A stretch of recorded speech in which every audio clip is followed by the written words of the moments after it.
গত পর্বে আপনারা শুনেছিলেন উপক্রমণিকার দ্বিতীয় পরিচ্ছেদ। আজকে শুনবেন তৃতীয় পরিচ্ছেদ, বর মিলিল।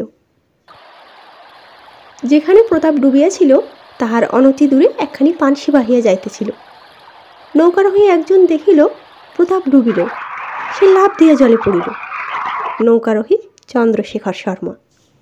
চন্দ্রশেখর সন্তরণ করিয়া প্রতাপকে ধরিয়া নৌকায় উঠাইলেন, তাহাকে নৌকায় লইয়া তীরে নৌকা লাগাইলেন, সঙ্গে করিয়া প্রতাপকে তার গৃহে রাখিয়া গেলেন। প্রতাপের মাথা ছাড়িলেন না।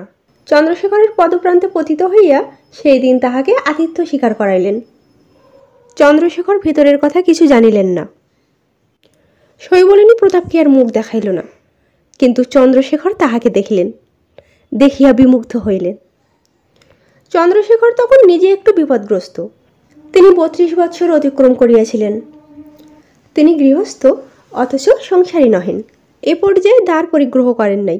দ্বার পরিগ্রহ জ্ঞান উপার্জনে বিঘ্ন ঘটে বলিয়া নিতান্তই নিরুৎসাহী ছিলেন।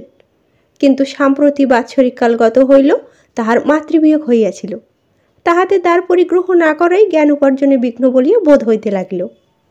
প্রথমত স্বহস্তে পাক করিতে হয়, তাহাতে অনেক সময় যায়, অধ্যয়ন অধ্যাপনায় বিঘ্ন ঘটে। দ্বিতীয়ত দেবসেবা আছে, ঘরে শালগ্রাম আছেন, তৎসম্বন্ধীয় কার্যে স্বহস্তে করিতে হয়, তাহাতে কাল অপহৃত হয়। দেবতার সেবায় সুশৃঙ্খলা ঘটে না, গৃহধর্মের বিশৃঙ্খলা ঘটে, এমনকি সকল দিন আহারের ব্যবস্থা হইয়া ওঠে না। পুস্তকাদি হারাইয়া যায়, খুঁজিয়া পান না। প্রাপ্ত অর্থ কোথায় রাখেন, কাহাকে দেন, মনে থাকে না। খরচ নাই, অথচ অর্থে কুলায় না। চন্দ্রশেখর ভাবিলেন বিবাহ করিলে কোন কোন দিক থেকে সুবিধা হইতে পারে।